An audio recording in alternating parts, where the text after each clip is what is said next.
In this episode, Poutine Hunt, good news for the Spoke Pack, and Siku on the run again. So we're on the lake du Parquet this morning at the camping Bon Vent. It's really a nice quiet spot, and we passed a good night in the tent. The kids slept in the motorhome again this night, and we've taken the decision that the dog will have a few days off heading to Ville-Marie in the motorhome because her paws hurt, and that's it. Coffee warms us up in the grandparents' motorhome, while Siku follows every move, waiting for her chance. She slips out the door for a short taste of freedom, but Mathias is faster, and her adventure lasts only 10 minutes. Like the wolf and the dog in La Fontaine's fable, a cozy life has its charms, even for a little fugitive.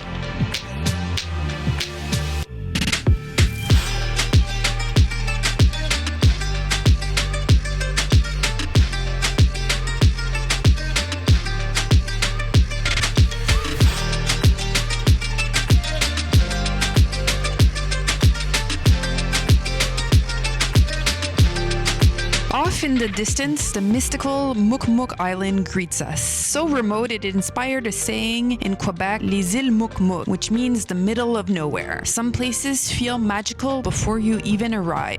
Leaving du Parquet, we glimpse an old mining shaft, a trace of history standing silent in the wilderness.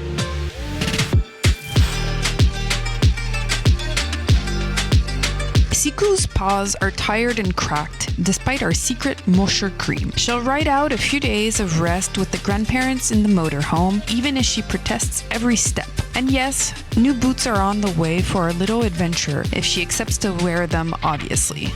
The kids start the morning with a trampoline session, 3 of them bouncing non-stop, fueled for the next leg of the Odyssey.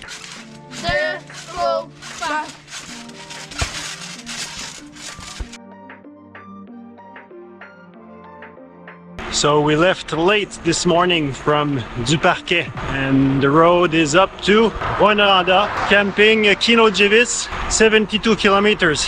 Hopefully we're gonna be faster today than yesterday or the day before because it's on asphalt all day. We stopped at Petit Glouton for poutine, one of the best so far, but small portion. Pointage, les enfants? Frites 10 sur 10. Ouais. Fromage? 5. 5. 5. Okay. Sauce? Sauce 8. 8. Fait que c'est une moyenne d'environ 8. Mais très petite pour une large, fait que moi j'enlèverais 0.5 points. Nous sommes au petit glouton, puis on nourrit nos petits gloutons. Fait que le score total, c'est quoi? 10. Non, pas 7.5. Ouais, 7.5. Mais tu meilleur que l'autre qu'on a mangé? Oui, mais c'est trop petit, passé. Ben, moi j'irais un 8. Une large, vraiment. Ouais, moi je la trouve meilleure quand même que l'autre. Oui, mais pour une large, c'est vraiment. Fait que 9, 8.5. On a des points, c'est trop petit. Ouais. 8.5. Ben là, ça fait 8, ça fait ex-aequo, ça marche pas. Moi, je la trouve quand même meilleure. En tout cas, c'est mon avis. 8.5. 8.5. So we're following the 393. There's a wide shoulder that's nicely paved. It's going well. We have about 50 kilometers to make it to downtown Rouyn-Noranda. We just left du Parquet. A warm goodbye to the grandparents as they escort Siku to a short break. She doesn't want to stop, but even our fluffy fugitive can't escape a rest forever. We're arriving at the junction with the 101. We're gonna take a little rest. So 16 about kilometers in.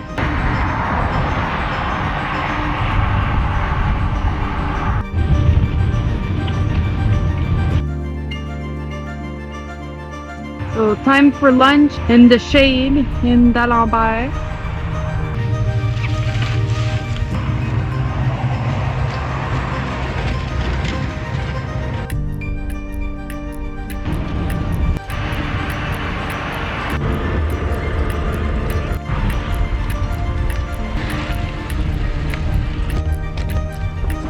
So here we are on a 10% grade climb over about 150 meters, and the kids are doing it. So here we are, getting close to Rouyn-Noranda, about 5 kilometers left, and the next stop, guess what? It's ice cream.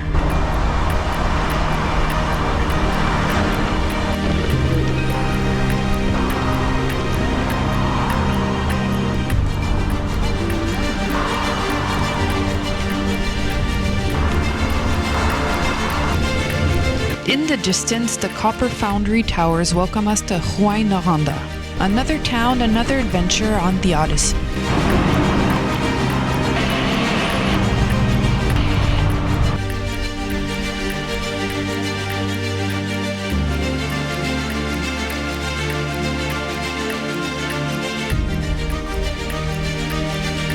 So we made it to Rouyn-Noranda, the capital of the region, and we're on the principal street that becomes a pedestrian street during the summer, and we're gonna go for a big ice cream. So we stopped at Gibbs in downtown Rouyn that has a big selection of microbrews. Today, though, is all about Alexi, grabbing a bubbly non-alcoholic drink to celebrate making the regional AA hockey team, the white, orange, and blue alongside his brother. That smile says it all.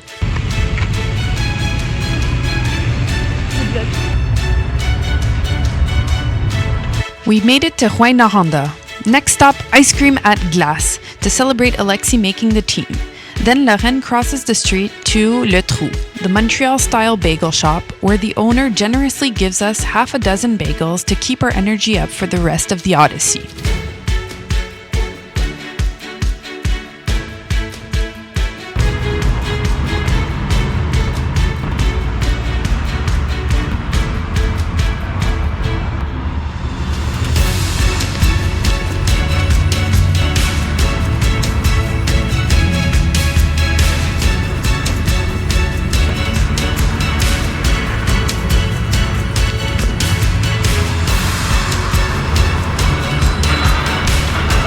Les vitesses sont trop dures. Non, mais plus qu'on veut, c'est pas qu'on Ouais, mais le but d'avoir un vélo à plusieurs vitesses, c'est justement pour les situations comme ça.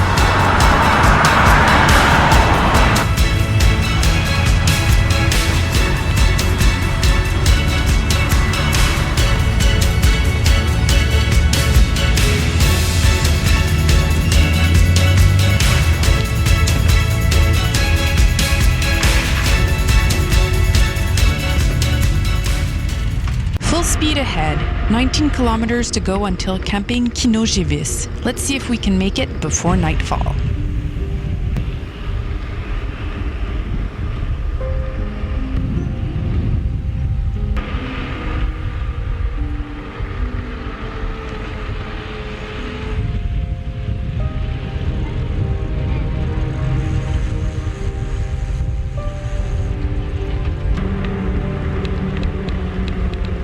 So it's about 6:20 at night. It's a big day.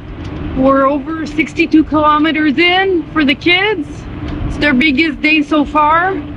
We have 12 kilometers left before the camping. We're heading to camping Kinojévis, and we're taking the route des Pionniers, the Pioneers route.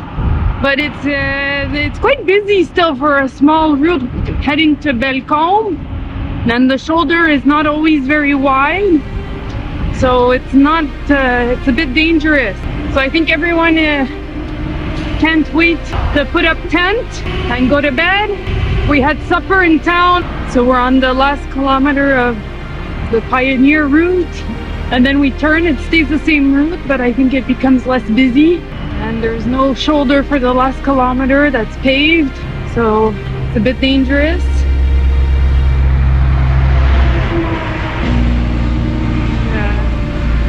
There was a big blue marine pickup that was really not respectful of the 1.5 meter distance with bikes and almost hit us going up a big steep climb and a curve, and he was clearly doing on purpose. I mean, it's really not smart with kids.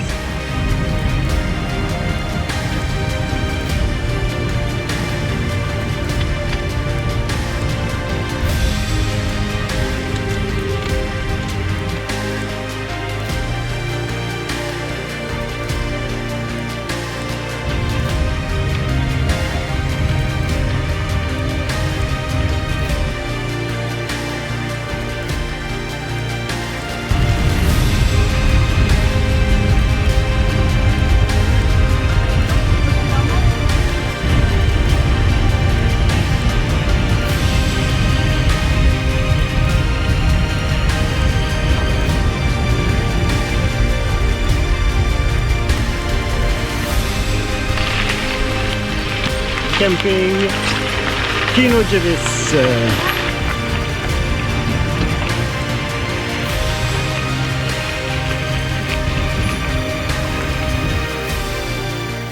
We've done this so many times now. Setting up camp feels automatic. Bags off, tent up, done. Another night on the Odyssey. It was a long day, a really long day, but somehow the kids still had energy left for a game of cornhole at the community center.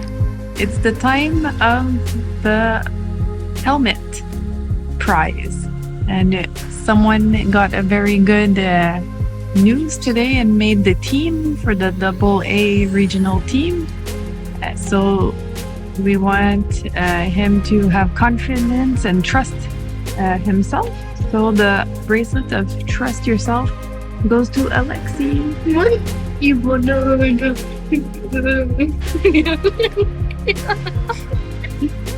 I think he's overtired after 74 kilometers of biking today.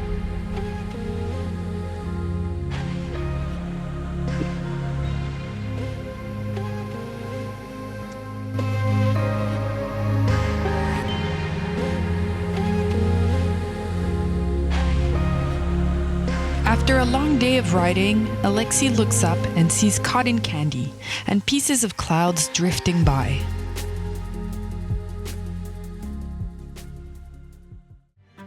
In the next episode of our Odyssey, a major mechanical issue puts the adventure at risk. Will we reach the Témiscamingue region, and will we reunite with our fluffy fugitive?